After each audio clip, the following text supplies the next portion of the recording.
গল্প লক্ষ্মী মেয়ে, কলমে সুতপা ঘোষ।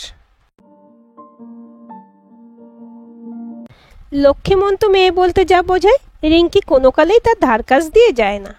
সেই ছোট্টটি থেকেই ছনছনে স্বভাব, বেয়ারা চালচলন আর একগুঁয়েমি আচরণের জন্য কম ঠ্যাঙানি খেয়েছে নাকি? একে তো মাথায় কিচ্ছুটি নেই, গোবরও শুকিয়ে ঘুঁটে হয়ে গেছে। তার সেই ঘুঁটে পোড়া বুদ্ধি খাটিয়ে কম জ্বালিয়েছে বাপ মাকে, কম বেইজ্জতি সামলাতে হয়েছে ওদের এই বেয়াদব মেয়ের জন্য। বাবা মা দুজনেই চাকরি করতেন। ছোট্ট রিঙ্কিকে রেখে যেতে হতো দিনরাতের কাজের মাসে চম্পার জিম্মায়। তাই এই চম্পা মাসির আবার রিঙ্কির উপর ছিল ভারী দরদ। 2-4 দিন ছাড়া ছাড়াই বঞ্ঝির সাথে দেখা করার আছিলায় চম্পা মাসি যেত খালপাড়ের বস্তিতে। ছোট্ট রিঙ্কিকে বাড়িতে একা রেখে যায় কি করে? ওকেও মোটলা করে সাথে নিয়ে যেত সে সময়। দাদাবাবু বৌদি বেরিয়ে গেলে মেয়েটাকে নাইয়ে দুটো খাইয়ে চম্পা ছুটত খালপাড়ের রাস্তায়। সেখানে বঞ্জি যে থাকতো এ কথা মিথ্যে নয়। তবে তার চেয়ে বড় সত্যি হলো যে ওই বস্তিতেই বঞ্ঝির 2-4 ঘর পরেই থাকতো চম্পা মাসির নাগর। রিঙ্কিকে বঞ্ঝির গ্যাঁড়া গুগলিগুলোর মধ্যে ভিড়িয়ে দিয়ে চম্পাকলি চলে যেত পাশের ঘরে পাপড়ি মেলাতে। আদর আর আশকারে দিয়ে একটা 2.5 বছরের মেয়েকে কবজায় আনা চম্পার মতো হুঁশিয়ারি মহিলার কাছে নস্যি। তার উপর মাঝে মধ্যে হাতে চকোলেট গুঁজে দিলে তো আরও পোয়া বারো। ছোট্ট রিঙ্কি বরাবরই 6 মাসের খুব ন্যাওটা। তার উপর দুপুরবেলা চুপি চুপি এই বেরুটা রিঙ্কির কাছেও খুব মজার। কত বন্ধু ওখানে, কত নতুন নতুন মজার মজার খেলা। যদিও বাবাকে মাকে এই বেরুর গল্প রিঙ্কি কখনো বলে না। কেন বলবে? 6 মাসে আড়ি করে দেবে না? সেবার রিঙ্কির মামা দাদু এলেন ওনাদের বাড়িতে। রিঙ্কি তখন একটু বড় হয়েছে, স্কুলে যায়। সন্ধ্যাবেলা সামনের ঘরে গানের আসর বসেছে। পাশের বাড়ির মিতা কাকিমার হারমোনিয়ামটা আনা হয়েছে। সবার গান গাওয়া দেখে রিঙ্কিরও ইচ্ছে হলো সেও গান গাইবে হারমোনিয়াম বাজিয়ে নিজে নিজে। ঘরোয়া আসর, বাচ্চার আবদার। হারমোনিয়ামের সামনে নীল ডাউন হয়ে বসে রিঙ্কি বেলো টানছে আর নিজের খুশি মতো রিড টিপে যাচ্ছে এদিক থেকে ওদিক। আর সঙ্গে গলা ছেড়ে তারস্বরে গান। কি গান? এমন গান তো এখানে কেউ শোনেনি কোনো দিন। শুনবে কি করে? কেউ কি আর রিঙ্কির মতো কখনো খালপাড়ের বস্তিতে গেছে নাকি? ওখানে ঝগড়া হলে সবাই এই রকম সুর করে গালি দেয় তো। 6 মাসে ছাড়া কেউ জানে না। এ তো গেল একেবারে ছোটবেলার গল্প। বড় হয়েও একের পর এক কাণ্ড মেয়ে নাস্তা নামুদ করে ছেড়েছে সকলকে। পাড়ার যত বকাটে ছেলের সঙ্গেই রিঙ্কির ভাব। ক্লাস 7-8 থেকেই আজ এর বাইকের পিছনে তো কাল ওর সাইকেলের কেরিয়ারে মেয়েকে দেখা যাচ্ছে নদীর ধারে গলির মুখে। সেবারে বিশ্ব বাখাটে মোস্তান দত্তদের ছোট ছেলেটার সাথে একা একাই চলে গেল সোনারপুর থেকে কলকাতায় বইমেলায় ঘুরতে ঘুরতে। পড়বি তো পর, একেবারে ছোট মামার মুখোমুখি। মামা বললেন, কিরে রিঙ্কি, কার সাথে এসেছিস? দিদি জামাইবাবু কোথায়? কে রিঙ্কি? আপনি ভুল করছেন। বেবুক মামাকে ঝাঁজ দেখিয়ে টুকুস করে হারিয়ে গেল ভাগ্নে ভিড়ের মধ্যে। বাপ মায়ের কানে মেয়ের কীর্তিকলাপ পৌঁছলো রাত না পোহাতেই। এদিকে পড়াশোনাতেও মোটে মন নেই। 6 থেকে প্রতি ক্লাসে 2 বছর করে পড়া ঝালিয়ে 9-এ এটাই প্রথম বছর। এহেন অবস্থায় দুঃসম্পর্কের এক ভাসুর প্রসঙ্গে বিয়ের সম্বন্ধ নিয়ে এলো মেজ পিসি। সবাই ভেবেছিল মেয়ে বুঝি বিয়ের নামে বেগরবাই কিছু করবে। ও মা, কোথায় কি! দিব্যি কোণেটি সেজে পান পাতায় মুখ ঢেকে বিয়ের পিঁড়িতে গিয়ে বসলো সে সুবোধ বালিকার মতো। পরদিন শ্বশুরবাড়ি যাওয়ার লগ্নে তো সবাইকে টাটা করে এমন নাচতে নাচতে বরের হাত ধরে গাড়িতে গিয়ে উঠল যে কান্না ভুলে মা কাকির দল ফিক করে হেসে ফেলল মুখে আঁচল চাপা দিয়ে।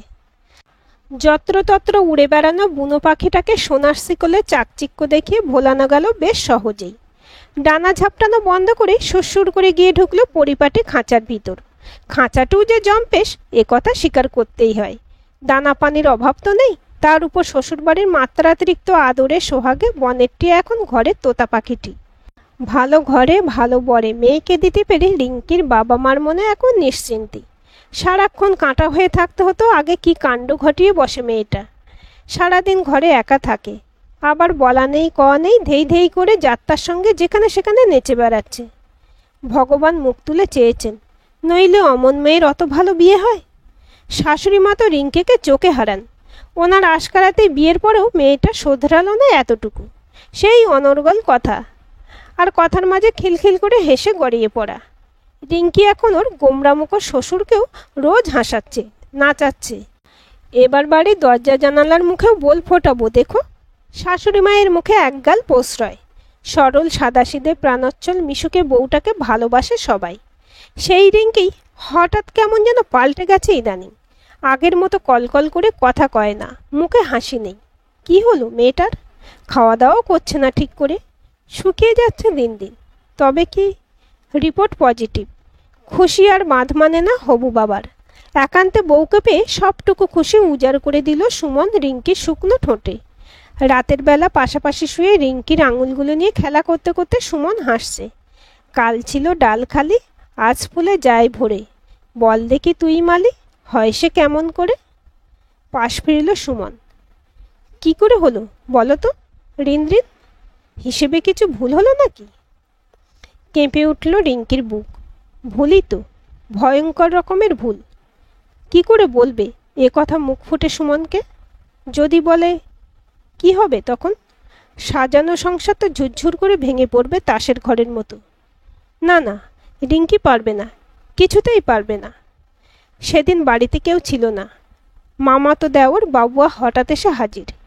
বলল, বৌদি খুব খিদে পেয়েছি, খাওয়াতে পারো কিছু? দুজনে একসাথে খেলো, অনেক গল্প হলো ডাইনিং টেবিলে বসে। তারপর বাবুয়া খেলা দেখতে লাগলো ড্রয়িং রুমে। রিঙ্কি চলে এলো ওপরে, নিজের বেডরুমে। তারপর আর ভাবতে চায় না রিঙ্কি, ভুলে যেতে চায় সেই পরের সময়টা। পারল না নিজেকে রক্ষা করতে, নিজের বাড়িতে, নিজের লোকের কাছে। রিঙ্কি পারল না। অনেকবার, অনেক রকমভাবে চেষ্টা করেও কিছুতেই পারল না নিজের চূড়ান্ত সর্বনাশের কথা সুমনের কাছে খুলে বলতে। প্রগলভ রিঙ্কির জীবনে এই প্রথম কুলু পাঁটল মুখে, সয়ে নিল সব অবিচার। পারল কি সইতে? পারল না তো। কথা হারিয়ে গেল, হাসি মিলিয়ে গেল। ডাক্তার বললেন, এ সময় অনেক মেয়ে আচরণে এরকম সাইকোলজিক্যাল চেঞ্জ দেখা যায়। ডেলিভারি হয়ে গেলে সব ঠিক হয়ে যাবে। ততদিন আর অপেক্ষা করতে হলো না। 3 মাসের মাথায় শুকনো সিঁড়িতে আছাড় খেয়ে শুরুতেই সব শেষ।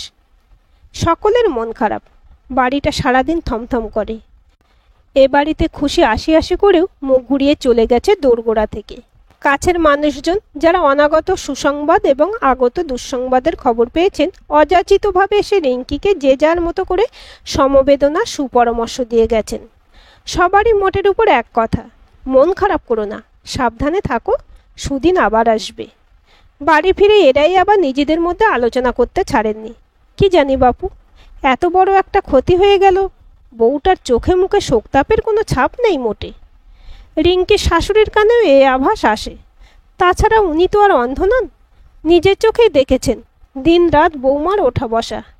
সেদিন সন্ধ্যাবেলায় রিঙ্কির ঘর থেকে ভেসে এলো গানের সুর। রেওয়াজে বসেছে সদ্য সন্তানহারা মা। টিভিতে খবর শুনতে শুনতে শ্বশুরমশাই মন্তব্য করলেন, মেয়েটা সত্যিই বড় নির্বোধ। শাশুড়ি আর চুপ করে সইতে পারলেন না। দুদ্দার করে সিঁড়ি ভেঙে এসে দরজা ঠেলে ঢুকলেন রিঙ্কির ঘরে। এই কি গান গাওয়ার সময়? সময় পেরিয়ে গেছে দেখতে দেখতে 10-10টা বছর। প্রথম আস্বাদিত মাতৃত্বের অহেতুক জটিলতা, ডাক্তারের অপরিণামদর্শিতায় রিঙ্কির কোল খালি রয়ে গেছে চিরকালের জন্য। বাবা মাকে নিয়ে সুমন গেছে মামা বাড়ি। শরীর খারাপের ছুতো দিয়ে এড়িয়ে গেছে রিঙ্কি। হিংসে, বুঝি না কিছু। শাশুড়ি মায়ের মন্তব্য আর গায়ে মাখে না আজকাল। ফাঁকা বাড়িতে মাঝে মধ্যে একা থাকতে মন্দ লাগে না।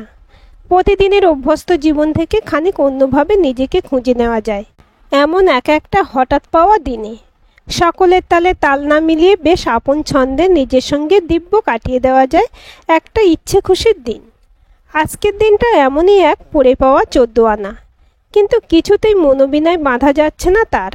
বারে বারে হারিয়ে যাচ্ছে ছন্দ, মিল খাচ্ছে না সুরতালে। বাবুয়া চাকরির সূত্রে বিদেশে পাড়ি দিয়েছিল বছর 10 আগে। হ্যাঁ, সেই ঘটনার পরপরই পালিয়ে গিয়ে ভিন দেশে গড়ে তুলল ঝাঁ চকচকে কেরিয়ার। সেটেলড হলো, বিয়ে করলো ওখানেই। মেয়ের বাবাও হয়েছে 7 মাস হলো। আজ সেই মেয়ের অন্নপ্রাশন। সেই উপলক্ষে দেশে ফেরা এতকাল বাদে। ভাইপোকে নিয়ে পিসি মানে রিঙ্কির শাশুড়ির গর্বের শেষ নেই। দীর্ঘ 58 বছর বাদে কন্যা সন্তান এসেছে ওর পিতৃকুলে, এক প্রজন্ম ডিঙি দিয়ে। এ আহ্লাদ কি ধরে রাখা যায়? নিজের ঘরে তো প্রদীপ জ্বলল না, বাপের ঘরে সোনার চাঁদকে নিয়ে যতটা সোহাগ করা যায়। ফিরে এসেছে ওরা ঘণ্টাখানেক হলো। যতটা খুশি নিয়ে গিয়েছিল পিসি ঠাম্মি, নাতনির মুখ দেখে ফেরার পর ততটা আনন্দ আর ঝলকাচ্ছে না চোখে মুখে। হয়তো সারাদিনের ক্লান্তি। দরজা বন্ধ ঘরে মুখোমুখি স্বামী স্ত্রী। বাড়ি ভর্তি লোকের ভিতর থেকে এক ফাঁকে সুমনকে ছাদে ডেকে নিয়েছিল বাবুয়া। বলেছে অনেক না জানা কথা। কি কথা? ছ্যাঁত করে ওঠে রিঙ্কির বুক। বহু চিকিৎসার পরও সব ডাক্তারই নিশ্চিত করেন যে বাবা হওয়ার শারীরিক ক্ষমতা ওর নেই। স্বাভাবিক নিয়মে কোনোদিন বাবা হতে পারবে না বাবুয়া। দিন দিন হতাশার অন্ধকারে ডুবে যেতে থাকে স্বামী স্ত্রী দুজনে। আর সেই সময় অনাথ আশ্রম থেকে একটি 10 দিনের বাচ্চাকে ঘরে নিয়ে আসে ওরা। সেই মেয়েই আজ ওদের চোখের মণি। নাইবা হলো আত্মজা। রিঙ্কির শীর্ণ হাত দুটো নিজের শক্ত মুঠিতে চেপে ধরে সুমন। আমরাও পারি না রিন রিন? চমকে ওঠে রিঙ্কি। সেদিন কি তবে কে আসছিল ওর কোলে? কাজ চলে যায় বুক থেকে পাথর নেমেছিল সেদিন। থরথর করে কেঁপে ওঠে শরীর। স্বামীর বুকে ঝাঁপিয়ে পড়ে এই প্রথমবার অনাগত সন্তানের জন্য কান্নায় ভেঙে পড়ে রিঙ্কি। 10-10টা বছর আটকে রাখা শোক বাঁধ ভেঙে ভাসিয়ে দেয় দুটো বুভুক্ষ হৃদয়।